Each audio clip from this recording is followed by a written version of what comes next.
Stargate Voyager. I think we're looking again at a lost technology. And it was this ancient apocalypse 12,800 years ago that wiped that from the human memory banks. Why were these ancient elongated skulled peoples or humanoids of Malta living underground? Now I believe we're talking prior to 9700 BC for the original construction of the Sphinx. And they were what some people have called giants, probably no more than 7 to 8 feet tall. And those giants have been pulled out of American mounds. Whether it's the colossal statue heads that have been unearthed, to all the strange artifacts you've been showing in the museums, to some of the strange features they seem to possess, the more I learn about the Olmec culture, really the more fascinated I become. Well, I am very excited to be joined by my friend, Mohamed Ibrahim, the one of the world's renowned Egyptian tour guides. He's also an Egyptologist and now the author of the great book, Egypt Before Written History, and I just finished it. Mohamed, thank you for joining me today. Hi, Derek. The pleasure is mine. Thank you for making the time. I know you are on tour right now with a group. What's it like being an author now since your book was released just a month or so ago? Truly, I found that it is very difficult to gather so much information from different aspects about ancient Egypt. You need to read like maybe 200 books in order to make it just one book. So it's a difficult job, but I enjoy doing the job. Well, I'm really glad you wrote the book because I'm going to use it often as a source and a reference for all the work I do and the videos I make. And it's one thing to go on tour with you and I'm constantly taking videos of everything you're saying, but then I have to rewatch it and take notes. So this is a whole lot easier just pulling out the book. So it's so great to be with Mohamed Ibrahim, again, author of the new book, Egypt Before the Written History. And I like the subtitle, The Lost Knowledge of Ancient Egypt. Such a great title. So Mohamed, you know, you're this renowned tour guide in Egypt. You're also an Egyptologist, but now you're the author of this book that's really breaking with the mainstream narrative, like it says, revealing the lost knowledge of ancient Egypt. Have you found any opposition since this book came out against in the Egyptological world? No, I didn't. And by the way, so many of my colleagues and the people who work in the same field, and they still strongly believe in the mainstream stories. Many of them, they had the chance to read the book, and all of them enjoyed the book because I presented so many evidence in this book, and I took the flow of this subject slowly, step by step, building a good idea about pre-Diluvian Egypt and about the challenges to build these huge structures and the function. So I think anyone from the mainstream and from the people who didn't have any idea about such information, I think they will enjoy reading the book, and it will be very convincing for them. Yeah, that's one thing I noticed in reading the book was that you started kind of at the beginning and did a nice slow progression through dynastic Egypt to a point where I was almost thinking, man, have they changed Muhammad's mind? As you were referencing, Khufu and Khafre and how, the mainstream credits them with building the pyramids, right? But then you start getting to the middle of the book and towards the end, and that's where you give all the evidence of lost ancient technology, from the statues to the drill holes to the precision cuts. So you really made a case, and I can see how that would be effective in maybe opening the minds of some in the Egyptological community. So congratulations on the book success. And again, if you haven't gotten it, you can buy it on Amazon. Egypt Before the Written History, The Lost Knowledge of Ancient Egypt by Mohamed Ibrahim. Great book. Especially, that second half was my favorite. So much I want to ask you about, Mohamed. And in a little bit, I'll give a plug for our upcoming Egypt tour. this May. We got a few spots left, and Mohamed is going to be our guide, so you don't want to miss the details on that. First, Mohamed, I wanted to ask you, I saw some photographs coming out the last couple days of a possible new discovery in Egypt of like a 60-ton box. Do you know anything about that? What can you tell us? The information is still very limited, but this box is unique because of, number one, the location. This is North Egypt. And for the first time, we find such huge objects at North Egypt.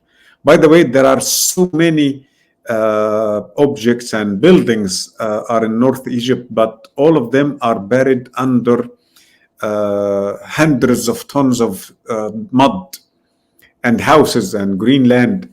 So I can tell you all what you know about ancient Egypt, all the sites, like from Cairo and all the way south, are maybe 10% of what exists in North Egypt. But it is very difficult to find them in North Egypt because of the population. More than 50% of the population of Egypt at that north part, the delta. And as I told you, the mud, the green land, the houses. So we were lucky that they were building a hospital, and they were digging to do the foundation of the hospital. So they found this huge box, and I think this is the beginning of a great discovery. This is just the seed. So they are going to find many. But what is so special about this box? Number one is the size. The pictures don't show much the material, but I think it is limestone, which is another big question. Limestone with this size is not something easy to be done, even when we talk about high technology.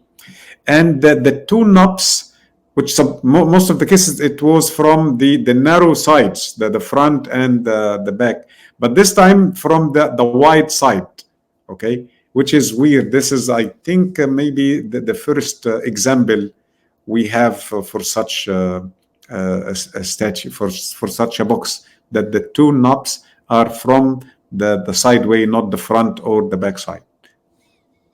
And it looks to be about maybe the similar size to the boxes we see in the Serapeum, correct? Yes, very close. Exciting. It's always exciting to see a photo of something being just pulled out of the earth. So we'll definitely look more into that. I'm really excited about the next hour with Mohamed, because we're going to get into the ancient knowledge of Egypt, ancient technology. I'm going to ask him about stargates. I'm going to get more into the Serapeum. I'm going to ask him about the Sphinx and these precision obelisks. And if we have time, I might even ask him about the Ark of the Covenant, possibly hidden somewhere in Egypt, which is one of my favorite things to ask Mohamed. So, Mohamed, in your book, you talk a lot about the origins of ancient Egypt and Zep-Tepi. And could you just take a few moments for those who might not be familiar and talk to us about what the word Kemet means and how this is likely the original name for ancient Egypt? That's true. All the Egyptian texts are talking about several names of ancient Egypt, and I put the most famous titles for Egypt. But the most famous one, or what I can call it the official name for ancient Egypt, is the word or the title Kemet.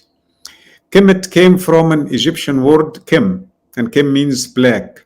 But this is not fair when you talk about ancient Egypt. Any subject or any topic or any building or anything about ancient Egypt, when you just take one layer of explanation or understanding, that is not fair. You must understand the multiple layers of the Egyptian vocabulary and the Egyptian symbols, because the ancient Egyptian language is one of the richest, if not the richest one in meanings. So sometimes one symbol, one different direction of the symbol can give us different meaning. So Kem doesn't mean only black. it means black land. And when we talk about black land, we talk about the material itself. We don't talk about the color. Black land means mud. And that's why there is another name for Egypt is Deshret, the red land, the desert. Okay? So some people, they take this as an excuse and they say, Kemet, the land of the black people. No, this is not fair, because if we say Deshret, the desert or the red land, so it will be the land of the red people. Okay? But here they are not talking about the people. They are talking about the land itself. They are talking about this black color of our soil alongside the River Nile and north of Cairo, the wide delta. And also, they don't talk about the land itself. They talk about the fertility of the land. They talk about the amount of minerals and, if I can call it, vitamins on our land. So I was talking in the book about how many minerals, and some of these minerals are very, very special minerals like gold, silver, some regular minerals like lead, iron, copper, and some radioactive minerals like cobalt, iridium. So these minerals were the reason of the richness and the fertility of the black land in Egypt. And that is why the Greeks, when they invaded Egypt, and they found that the Egyptian, the Chemician, or the people of Kemet, they practice a kind of science they don't know what it is. Okay? So in a way to give it a name, they call it the Egyptian science, the chemistry, and the Arabs call it the alchemy, alchemia. This, if I give it the proper interpretation, it means the science of Kemet, or the Egyptian, or the science of the Egyptian people. And what is chemistry? This is what we are talking about, chemistry, these substance that they found in the Egyptian soil. On that note of chemistry, in the latter half of your book, you were talking about Aswan in the quarry there. And you quote, you talk about how your friend Timothy Hogan suggested that the ancient Egyptians poured hydrofluoric acid above the stone, and then it melted the stone fabric, and this is how they scooped sections out of it. Do you feel like that's part of the chemistry too that you're referencing? Of course. Okay. You'll find that I don't have any problem to present ideas.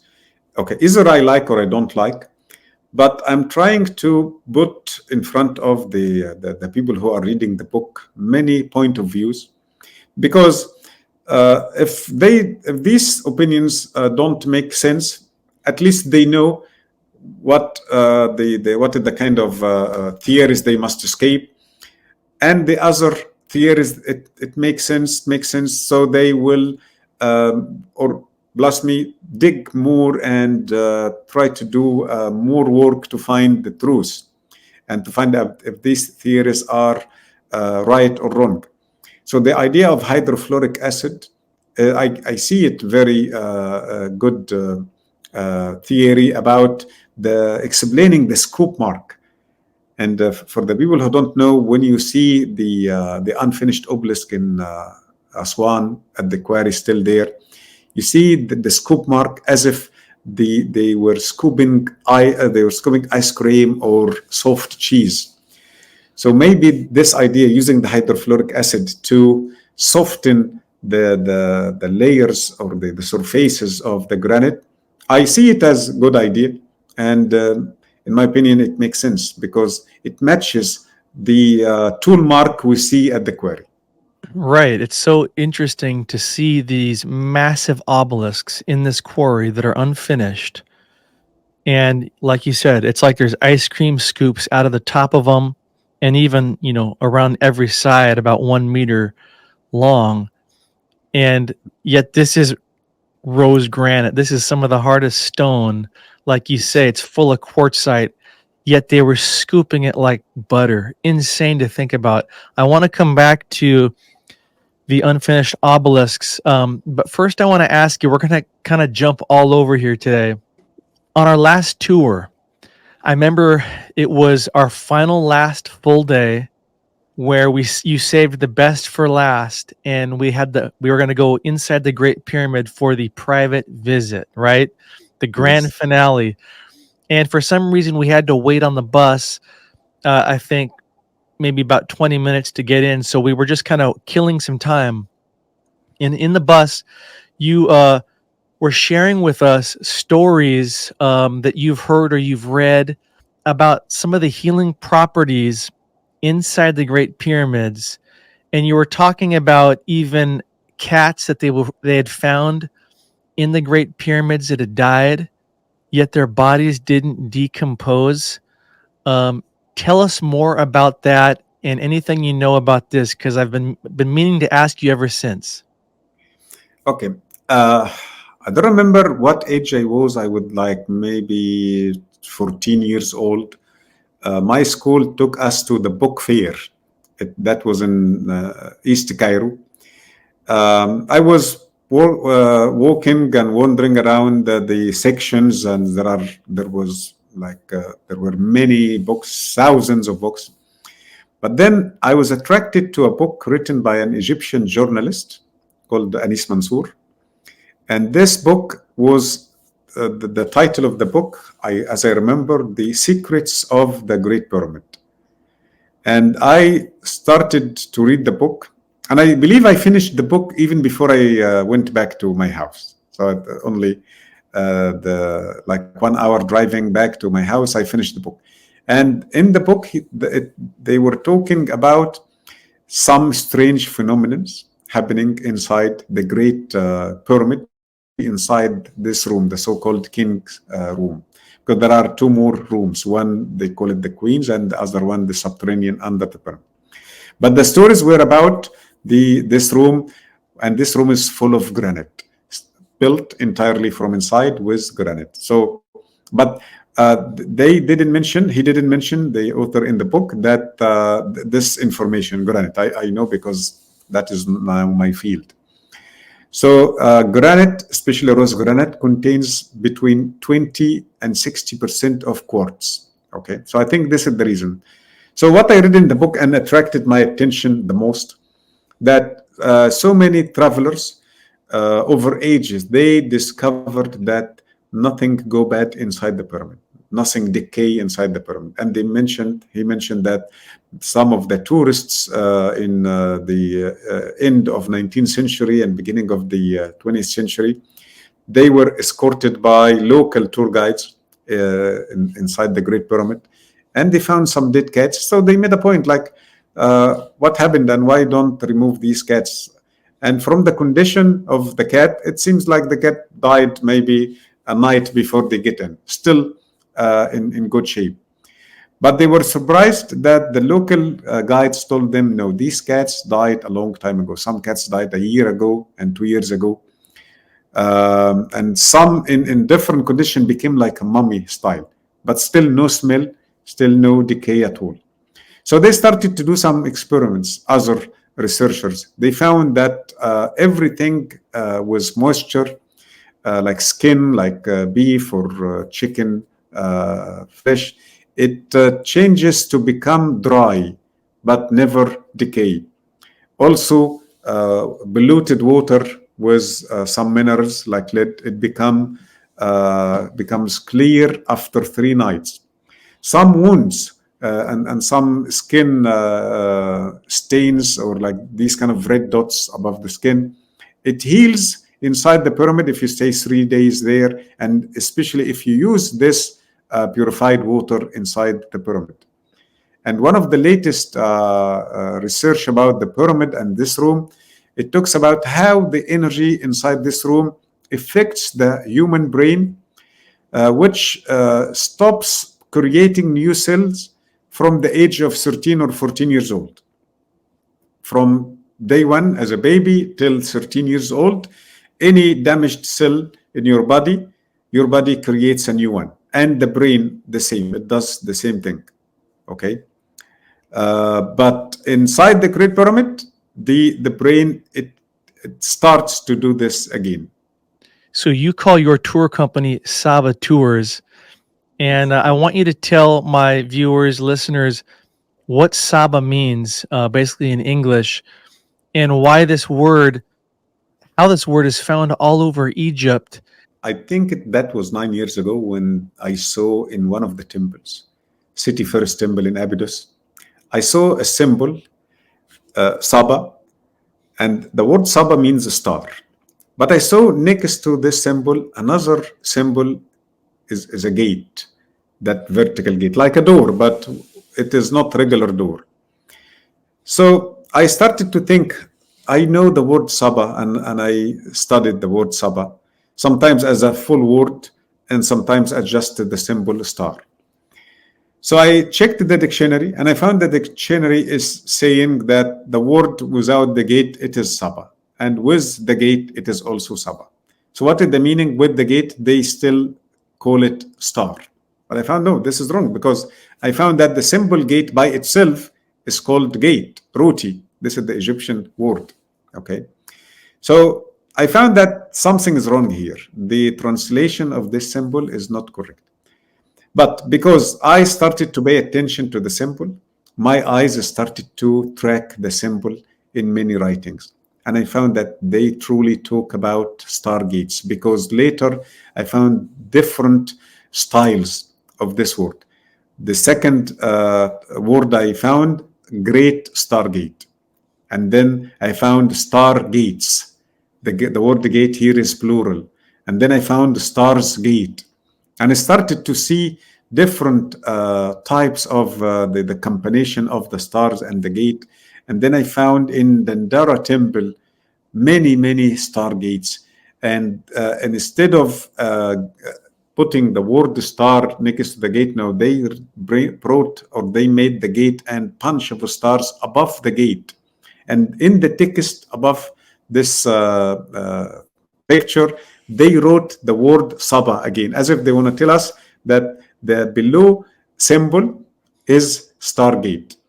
And inside each gate, there is different symbol each time. So as if they want to say that this is a different star system.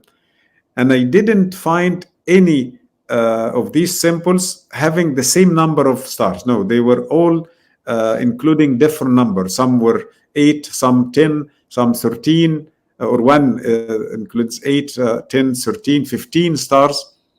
So I became very confident that the way I translate this word as Stargate is the most accurate way. It is not just a star, because if it is just a star, it will be Saba without the symbol gate. But adding the symbol gate, it is very clear. And sometimes they do it in the short style, that it's just a star above the gate.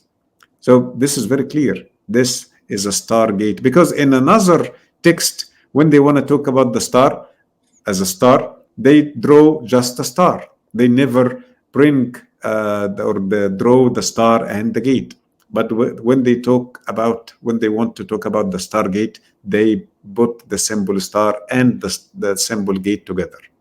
If we consider that, these great pyramids were built a minimum of 9700 BC, like you kind of talk about in your book, that they predate the dynastic Egyptians who existed, 5000 BC. You talk about how these pyramids likely collected cosmic waves, and that they were repurposed by these dynastic Egyptians, Khufu, Khafre, King Tut, all these guys that came along later. And so they saw these pyramids and they thought of them as the greatest structures on earth, and obviously wanted to be buried inside of them. I think you talk about how the dynastic Egyptian kings and pharaohs wanted to be buried inside the pyramid because they thought they would receive energy from it, and that this would allow them to cross through portals like a ticket into the afterlife to explore other dimensions. Is that what they mean by Stargate? And is that why the dynastics wrote Stargate everywhere? As I told earlier, when we talk about ancient Egypt, we talk about layers. Okay, so it won't be right to talk about just one layer and stop at this meaning. So when they talk about stargates, okay, and this written symbol. And by the way, we find that this symbol was written next to some names as a title for the king, but not for all the kings, only 5 kings. So as if these kings were the people who had the knowledge of the Stargate, either how to activate the Stargate or how to cross or how to deal with the Stargate. Okay. Second thing, recently I talk about the Stargate and the portal. Okay. As if there are 2 types of gates. One will take you to a star constellation, and the other one will take you to many locations, like a place on Earth, a place outside Earth, a place on the moon. So my opinion, the word portal is the big term for the word Stargate. So portal includes Stargate. So yes, the dynastic Egyptians, and I must be fair saying this, that we shall not underestimate the knowledge of dynastic Egypt, 3000 BC and onward, okay? They must found some of the very ancient technology, and they must develop some techniques. Yes, they didn't reach the same level like the advanced civilizations pre the flood and pre the solar event 10,500 BC, but they must have maybe some access, or they found some maybe objects or some written secrets, okay? That's why they understood that many of these huge constructions, like the pyramids and some temples, are doing this purpose, are a way to connect with something they don't know, either other dimensions or stars, because you will find that most of the Egyptian buildings, especially the megalithic building, are aligned with different stars, either the sunrise, like Karnak Temple, 21st of December, or the 3 pyramids of Giza with Orion Belt, or other buildings with Sirius star. So as if it is very clear, they are trying to tell us that these buildings are following or absorbing the stars, like Isis Temple. Isis Temple was one of the main functions is to watch and to report about the rising of Sirius star. Okay, so you see, if you put all these information together, you will find that yes, they understood, and these places were designed at least as one of the function of them is to deal with the knowledge of the stars. So that's why they reused these places as temples or as tombs, but not it was because a big fancy building they want to be buried in. No, because they wanted to give themselves the chance to have another life or another experience, maybe.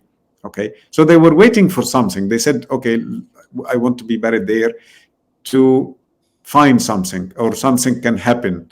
Okay, maybe it didn't happen, but that was the target, because they understood that these buildings one day were so special. They were not just solid buildings. You refer to the lost civilization that likely built these pyramids that predated the dynastic Egyptians as the pre-Diluvians. Do you believe that these pre-Diluvians actually physically might have passed through stargates into other dimensions? Okay, my next book is called Stargates of Ancient Egypt. Okay, and you will find in this book the number. I tracked the title Stargate in many temples now, and myself I was surprised to see that there are so many.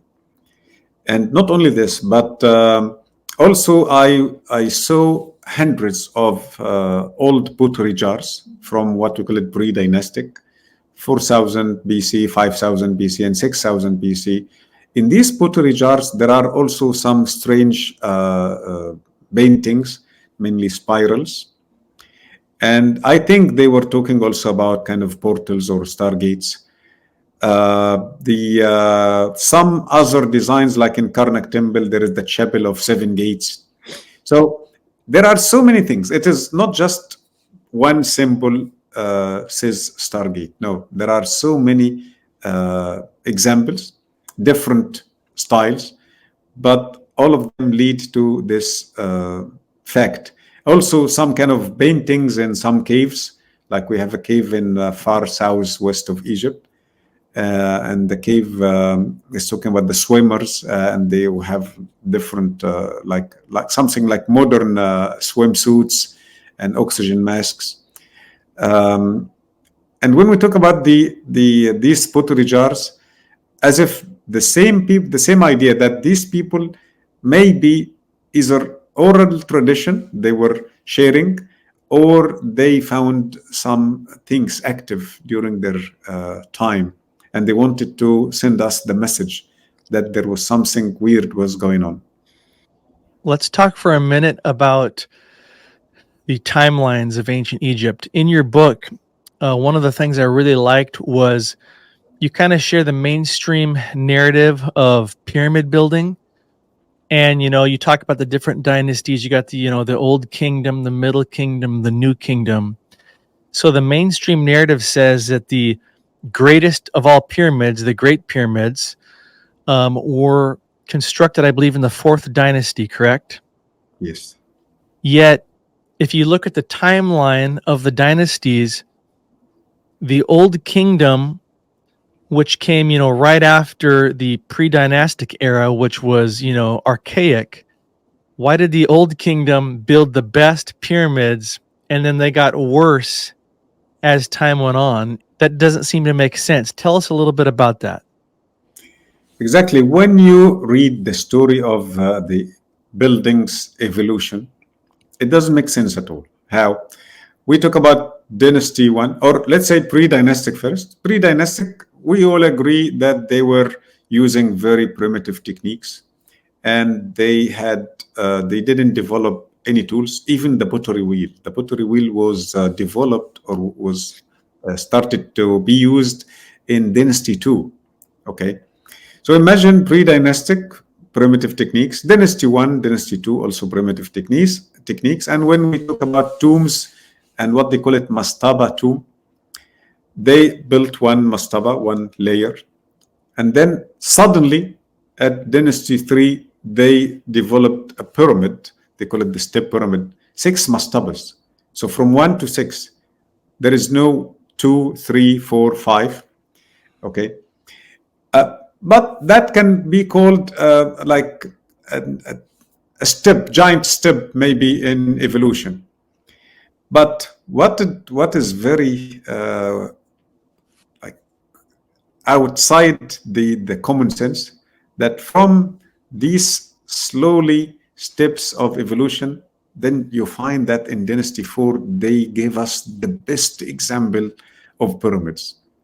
Okay, as if this kind of giant step, it was like super giant step. But this can be, of course, this is not correct, but if we pretend that this is accepted, the evolution must keep going. Okay, if it is not for more, at least the same level. But you find that the curve went down in Dynasty 5 and more down in Dynasty 6, as if you move from Dynasty 3 to Dynasty 6 right away without 4 and 5, it makes sense. Okay, so the sequence of evolution from 3 escaping 4 and 5 and going right away to 6, it will be a little bit convincing. Okay, but to put 5 and especially 4, it will destroy that sequence, because you don't jump to the top and then you come down to the bottom again. Okay, and as we explain in our tours, that the old constructions are much better than the newer constructions in quality, in size, in precision. So how come this is not correct? Okay, like in our modern technology, our computers now are much better than the computers 10 years ago, 50 years ago. But you don't see a computer 50 years ago is much better than the computers we are using nowadays. Okay, so this is the case. So as if there is a big question behind the story of the evolution of these buildings. And by the New Kingdom time, they stopped building pyramids.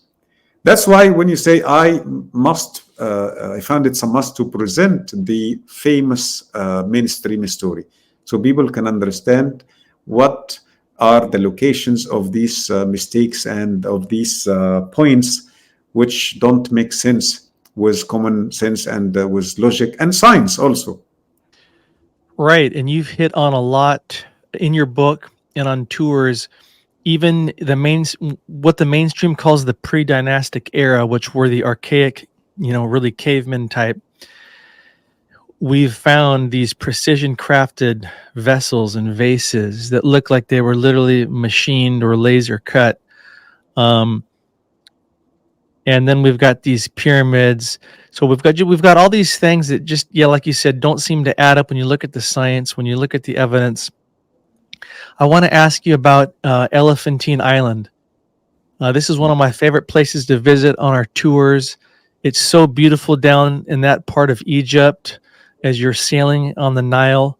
And let me just real quick give a shameless plug for our Egypt tour coming up this May. It's going to be May 8th through the 19th, 2024, with Mohamed Ibrahim, Egyptologist, tour guide, and now author, leading us as our fearless leader. We're going to see 20 plus sites. We are going to have a private visit inside the Great Pyramid of Giza for about 2 hours, just our group. We get to explore every chamber and passageway. It is going to be the trip of a lifetime. And one of my favorite things to do is sail down the Nile and go towards Aswan and Luxor and see all these sites. There's so much to share about it that I don't have time for, but you can go to stargatevoyager.com/tours to see the detailed itinerary and to save your spot. Right now, you can get $200 off if you use code Egypt 2024, all caps, Egypt 2024. So we hope to see you there. It's going to be incredible, and I cannot wait. So, Mohamed, when we're on tour, I love sailing down the Nile. Nothing like it. And as you get further south on the map, it gets more beautiful. These giant granite boulders and palm trees everywhere. And then there you see it, Elephantine Island, this large granite island in the middle of the Nile. And you share how it was known by the ancients as the heart of Egypt, that it was the source of the Nile. And it's not necessarily talking about the water, but the energized waters coming from underneath the island. So the last 2 times we've been on tour and we've gone to this island, you share about the legends and oral traditions you've heard concerning the Ark of the Covenant possibly coming to Egypt, to this island in the middle of the Nile. And there's this dynastic Egyptian, temple that's been built, but we got to go underneath this temple last time, and no photos or video were allowed, unfortunately. But it was mind-blowing to go underneath and see this ancient megalithic architecture. Can you tell us what you know about why you think the Ark of the Covenant might have been there? When we talk about the Ark, we must mention this story that the Ark was taken out of Egypt by the Exodus, and it was landed in Jerusalem. And I think later the Babylonian king Nebuchadnezzar, who led a huge campaign to Jerusalem, I think the target was to find the Ark, because the moment they found the Ark, the Babylonian army left Jerusalem. So they didn't want to invade Jerusalem. And later, it was a kind of a miracle that the Ark was returned to the people of Jerusalem, and in a way to protect the Ark, or, as I strongly believe, to recharge the Ark. It must be sent back to its homeland, and especially to Elephantine Island, because I strongly believe that the Ark was made because because the Ark is not the only Ark existed in ancient Egypt. There were many Arks, thousands of them. Each one used to be located inside what we call it the Holy of Holies of every temple. And there are some few arks still in Egypt. Mystically, we call them shrines. The temple of or the island of Elephantine Island, is attributed, or this is the place for a famous knitter. The word knitter, which mistakenly explained as God, but it's force of nature, power of nature. For knitter Khnum. Khnum is the ram-headed human shape. Khnum is responsible for creation, creating the body and creating the spirit, the ka. So this is something we shall not escape, that the main knitter of this island is responsible for creation. That's why maybe the energy of the place is talking about this, is like, this is how I explain it. The energy of the place is as if it is the energy of creation. So the ark was sent to Elephantine Island, to the motherland. And then the story is talking about sending the ark again in another journey further south to Ethiopia, to Aksum, to a church there. And it is being protected by special guards in a secret place. I think this is a rumor. The ark is still in Elephantine Island. And that's why the entire island is covered with millions of mud bricks. Mud bricks are working as insulation material. So if there is any kind of activations or energies or even anything from the quartz, it will not be easy to measure or detect because of the mud bricks. Okay, so that's why I believe that the ark is in a secure place, protected, because if the ark is there in a visible place or in a regular place, maybe some satellites can scan the area and they can find the ark. But because of the millions of mud bricks, they will not be able to find the ark. And it's so interesting how when you're on this island, there's so many evidences of lost technology all over it. I mean, you've got the infamous giant box that's on the backside, almost like they don't want you to go back there and see it. And if you're watching this on YouTube or Spotify, I'm going to show some photos of what I'm talking about here. But this precision box, or some call it a shrine, rose granite, and the thing's almost in perfect condition. And you can see drill holes in its corners. And then even behind that is even the broken, more blackish green boxes. So it's like there was technology all over this island and a massive cataclysm that literally just cracked these massive boxes in half. But then you've got, again, the dynastic Egyptian temple. I'm blanking on what it's called, which is the featured thing they want you to see on the island. But again, underneath it, round circular stone in the cave underneath that temple. 3 stones. These are stones from the bedrock. So these are not constructed stones. That is the bedrock itself, and there is a space between these stones, and the space is what I call it the cave. But tell us about the strange magnetic anomaly that happened with those stones underneath. Because as we explained earlier, the whole island originally is granite, okay, and now you go in a deeper level, and these huge round blocks, but they are still connected with the bedrock. They are not separate, okay. So as if there are kind of beams of energy comes out from these round blocks, hitting each other and reflecting, bouncing inside the cave, okay. And I think it creates a kind of field of strong energy inside this cave. One of my favorite places to visit in Egypt is the Serapeum, and this is the labyrinth where I believe it was in 1850 it was rediscovered. It was hidden underneath the sands of time, and this is where these 24, 25 massive black boxes that look like they were crafted with laser-like precision are hidden in these tunnels. And I believe each box approximately weighs about 70 tons, and then it has a lid of 30 tons. There's so much confusion about what these boxes were for. The mainstream narrative I'm always going to reference states that these were simply housing the remains of sacred bulls, although I don't believe any bulls were ever found inside them.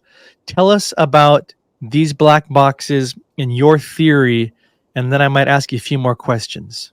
Okay. First, when we talk about the tunnel itself, it's a challenge to dig this without modern tools or advanced tools because of the nature of limestone. If using manual tools, hammers and chisels, you will produce powder of limestone, and it is a kind of sticky material like cement. And the fact is, they use limestone powder in the cement industry. Okay, so imagine the poor workers are freezing the powder of limestone for hours. I think they will not survive for the end of the day. They will die because of cemented lungs. Okay, and when you look to the corridor or the tunnel, especially from the midway, it is perfect A-frame ceiling, like the modern subways we have, the subways tunnels. Okay. Yes, as you said, we have 23 boxes plus some empty rooms. So if these empty rooms still have the box in each one, we may have like 27. Okay. The average weight of each box, or all of them, between 50 and 70 ton, and the average weight of the lids separately between the box 50 to 70 and the lid 20 to 30 ton. Okay. By the way, there is one special box in a closed section. This is double weight. This is maybe 120 or 130 ton as one piece. The box was made from one piece of granite. That is a great challenge because we talk about the huge block was cut from the quarry and was brought all the way from Aswan to Saqqara. We talk about almost 700 kilometers. But that is not the only challenge. The main challenge is the precise cut, the angles from the corners and the base. It is sharp 90 degrees. And when I say sharp 90 degrees, there is no joke about it. It is not 89.9 or not 90.1. It is sharp 90 degrees. And it goes all the way to the bottom, and the angle at the bottom, the vertical angle, and the straight and the smoothness of the interior of the box, and also the exterior. But as I say, all of them are not the same from outside, but all of them are the same from inside. So I will not say it's impossible for our technology nowadays to do it, but it will be big challenge for our technology to finish it and to make it in a proper way like what we have in the Serapeum. And we are not talking about 1 or 2 or 3. We are talking about 23. And by the way, this is not the only place with boxes like this, but this is the only place with that number of boxes. I may add to the story when we talk about the sacred pool, that the mainstream story, and maybe the ancient Egyptian story also is telling us that this was the place, the burial place for the sacred pool. If I agree with this opinion, I agree because I think they didn't mean real pool, because there was another thing the ancient Egyptian used to call it the pull of the sky. Okay, that thing is the meteorites. So maybe they found meteorites fallen from the sky, and meteorites are full of what? Full of iron and other materials, but it has a kind of magnetism. So maybe they put these meteorites inside the boxes, and that's why we call it the bull or the sacred bull. And maybe these meteorites were being used as part of the mechanism of the place. Yes, so much mystery surrounding these boxes. And again, regarding all of the granite and megalithics we see in Egypt, the big question, one of the $1 million questions, is how would the dynastic Egyptians of 3000 BC crafted this to precision when the boxes or the pyramids, for example, are mostly made out of very hard material like rose granite, a 7 on the Mohs scale, when they had tools, according to the archaeological record, that were way softer, right? Like copper chisels, and they might have even had iron in some places, but the point is they were much softer tools. How can softer tools precision cut much harder material? It can't. It's like a butter knife trying to cut through a wooden log, correct? No, exactly.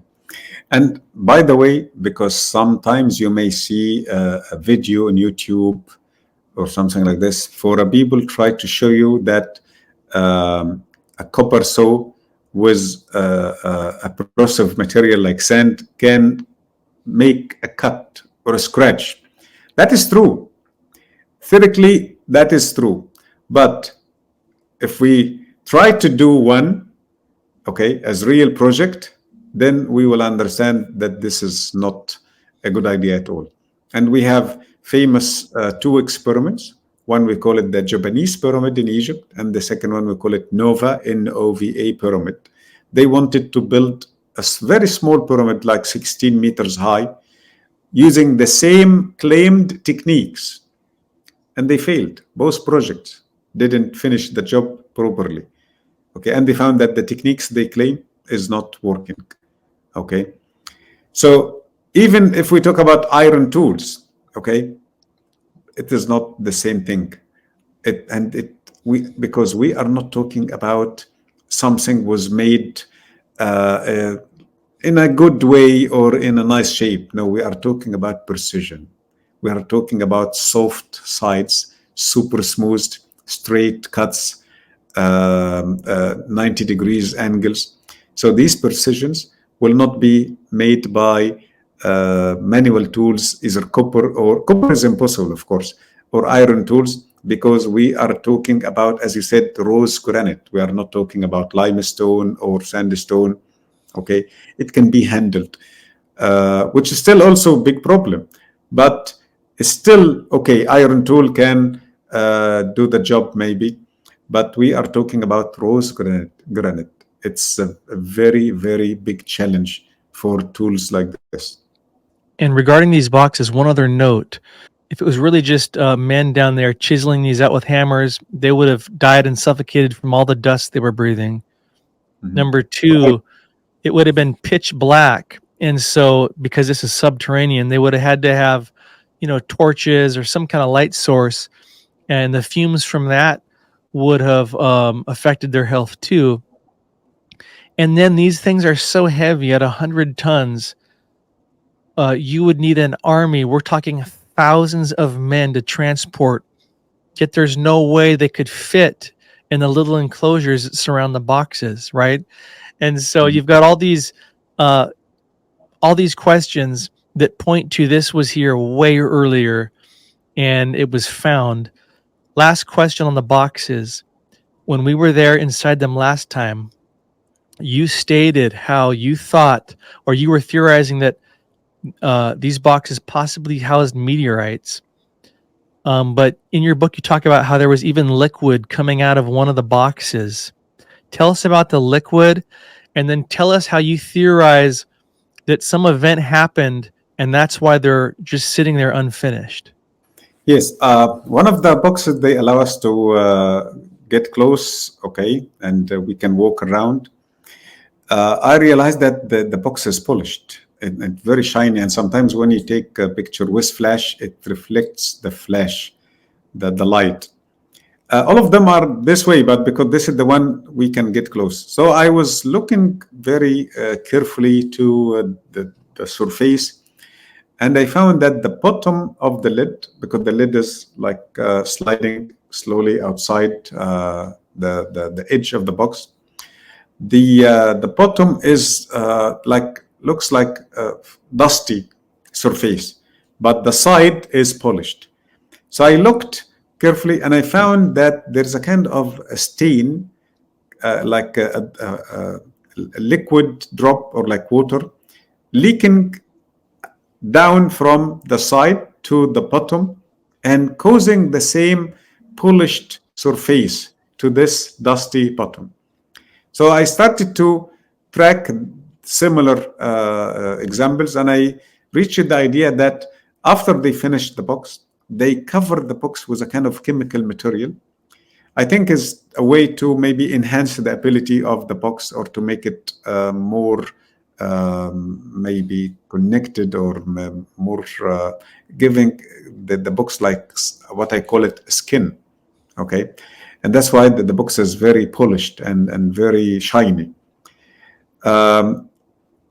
After you finish the tour and you start leaving the tunnel, there is another exit. Okay, you don't need to go the same way back, but there is another exit on the left side, like another branch, but it's not huge tunnel. In the middle of this new tunnel, there is an unfinished box. And the box, and behind the box, 3 or 4 meters behind the box, the lid of the box. But the box is unfinished, okay? So any story about trying to steal this box out of the Serapeum, because unfortunately the guards are telling this to the visitors, that this box one day was inside the room in a nearby location, and they wanted to take this box out. No, that is not true, because they will not try to take unfinished box. There are so many other beautiful books. Okay, so why this one? So this one was getting in. Okay, so what happened? And also, by the way, this is a very good example. You see the size. You can compare the between the size of the box and the size of the tunnel. When we come to this part, we cross between the box and the tunnel. Only one person can go through, not two together, just one. So we talk about maybe 60 centimeters between the box and the wall. And from the other side, it is very small space, maybe 10 or 20 centimeters. Okay, so I'm trying to say there is no space for this army of men who will push and drag the box. Okay, so my opinion that this box was being sent to the room at the end of the corridor, but the workers disappeared or died. Okay, so if we talk about the ancient advanced civilization, we talk about the time before 10,500 BC. That time, according to a book I had the chance to buy and read for Dr. Jean Paul Lavallette, the name of the book, Earth Under Fire, and it talks about this disaster from the sun happened 10,500 BC. It was electromagnetic waves, followed by heat waves, followed by sound waves. So it was like almost killed everything on Earth, and as if we had to survive again as human, plants, animals, and everything. So that's why this box is also unfinished work. Similar to the unfinished obelisk at the quarry, I think the same story, that the workers were about to finish the unfinished obelisk, but they were killed by this disaster. Well, Mohamed, this has been a great seeing you. I want to honor your time. I know you got a lot going on. I'm super excited to see you this May for our Egypt tour. I think this is our third tour in a row with you, and I cannot wait. Any last words about our upcoming tour and why people should consider joining us? The style of the tours we do is completely different from anybody else, because we are not explaining Egypt for the audience according to the mainstream or even from the alternative thinkers. No, we try to tell the people the story and what are the evidence, and we give them the chance. We teach them how to see Egypt, how to see the sites, and also the level of quality we present is completely different. We are very keen on all the details, okay? But the most important thing we do is the true message, or the true that our mission is to give you the best experience ever. Okay, because we know you will took for the people who participate in the tour. We know that you paid money, you took a vacation from a job, you leave your family, you leave your country. So we appreciate this, and that's why we try to give you the best experience ever with the best food, the best transportation. And that's why I will share with you some good news. This is now exclusive, that we upgraded the hotel in Cairo. I don't remember because my office is doing this. These are the first stay or the second stay to Mina House Hotel. So we are going to enjoy the location of the Mina House, which is very close to Giza pyramids, and the high quality service of Mina House. So this is a great opportunity. Don't hesitate and book the tour with us. Yeah, when Mohamed says Mina House, this is the most incredible hotel in Giza, looking right at the Great Pyramids. It's like a paradise inside this place. We got to stay there the last 2 nights, I think, on our last tour, and we were I've been itching to get back, so I cannot wait for our Egypt tour 2024 this May 8th. And you can go to stargatevoyager.com/tours to see all the info, to see the detailed itinerary. And you can also hit a button if you want to message me and ask any further questions. But Mohamed, thank you again for your time. And I cannot wait to see you in May, my friend. Thank you, Derek. And me too. I can't wait to start this tour with you. Congratulations also on your book. And I just hope that it opens and awakens many minds. Thank you very much. And this is what we do every year. And I can see that we are doing this 5th, 6th, maybe 15 times. I hope so. Thanks again.